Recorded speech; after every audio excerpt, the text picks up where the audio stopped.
Hi guys, and welcome to another 7-minute lecture. The Nuremberg Trials.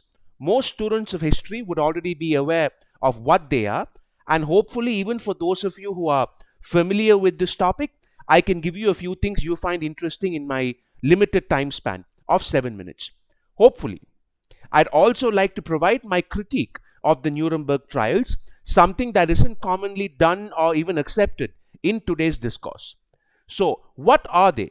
Simply put, the Nuremberg Trials were a series of legal trials conducted by the winners of World War II, the Allies, in order to punish the losers for the crime they had committed, particularly the Nazis.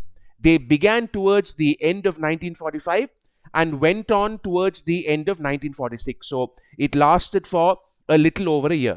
The Nazis were obviously guilty of genocide, war crimes, crimes against humanity, among others. And the horrors of the Holocaust really mobilized public opinion that something had to be done about this. Some retribution had to be exacted from them. So most of the Nazi high command that was still alive was tried. The trials took place in the city of Nuremberg, which is in the Bavarian state of Germany. Hitler, of course, was dead by the time the trial started, since he had already committed suicide, as had Goebbels, Hitler's right-hand man. But top-ranking leaders like Hermann Göring and Hans Frank were still alive, and they were sentenced to death, along with 10 other people. 3 more were sentenced to life imprisonment, and 4 more to serve prison time of varying lengths from like 10 years to 20 years. 3 more were acquitted, as in they were held not guilty. Now, what was the significance of the Nuremberg trials? That's the major question here. It was this. For the first time, an international attempt was made to prosecute people for war crimes. Until then, it had been taken for granted that wars were brutal and would always stay that way. The notion that entire state entities must be punished by the rest of the world for the horrible things they did in a war. That might seem like common sense to us today. It might seem obvious to you and I, but back then it wasn't. Some domestic war crime tribunals had been held, for instance in the American Civil War, but the idea of this being an international practice where the global community was suddenly said to have a duty to punish people for inhumane conduct in a war, that was unprecedented. And to this day, that is the paradigm under which we live.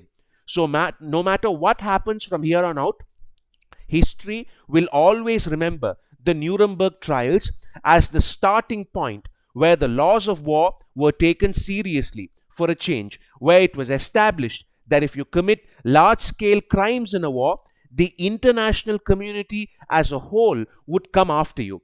We probably wouldn't have the Geneva Conventions, the Genocide Convention, the Declaration on Human Rights, none of that if it wasn't for these trials. So they've had a huge positive impact. However, there are also many criticisms of the Nuremberg trials that many people don't seem to speak about these days, particularly because the Nazis have become a sort of they've become the symbol of political villains in the 20th and 21st centuries. The term Nazi is essentially a slur now, and it's almost used as a universal tool to malign people we consider to be racist or fascist or whatever. So nobody wants to point out that the process in which the Nazis were punished was actually a very arbitrary and maybe even unfair process. There were many, many deep flaws in the Nuremberg trials. Let's look at them one by one. Firstly, many of the charges were retroactive charges, retroactive crimes, as in they were declared to be crimes only after the actions had been committed.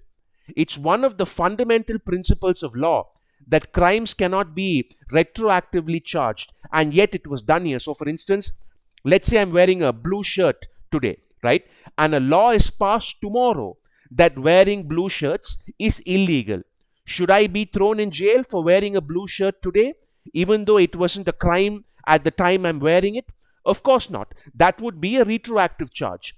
And that's precisely what happened here in many cases. A lot of the charges were not crimes when they were actually committed, but the judges were like, That doesn't matter, and they punished the Nazis for it anyway. Another major problem was the way in which none of the victors were punished, and it was only the losers who faced the wrath of the law. You could, of course, say that this is how the world works and we should just accept it. But it would be difficult to reconcile that sort of belligerent attitude with then claiming that the trials were being conducted with human rights and humanity in mind.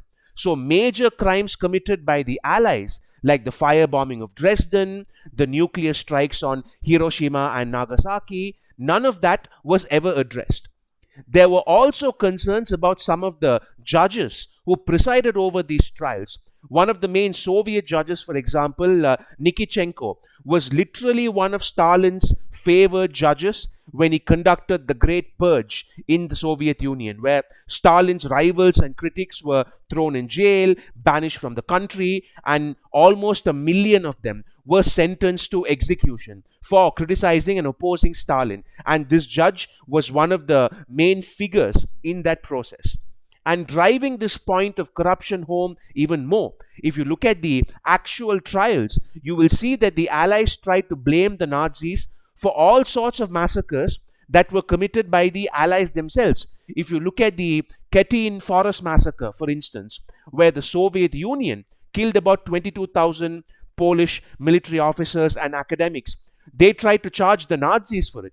Even the Soviet Union admitted many decades later, like in 1980 or something like that, that they were the ones who actually conducted the massacre and not the Nazis. So ultimately, if we were to look at whether the Nuremberg trials were fair, the process that was followed certainly seems problematic. Of course, there's no doubt that the Nazi high command had to be punished, and there's no doubt that the Holocaust was one of the worst things that has ever happened, for which there should have been, rightly, retribution. But when we look at this process instead of the results, it's also easy to see why the system was criticized by many leading legal experts as a fraud and as a lynching rather than an actual trial. But instead of shedding tears for the Nazis, who deserve none of our sympathy and who deserve to be punished, the real lessons we need to pull out of this are the ones which will help us avoid those mistakes in future trials of this sort. Because the Nazis were not the first monsters we had to deal with, and they will certainly not be the last. If you like content like this, please don't forget to share and subscribe. Thank you, take care, and I'll see you soon.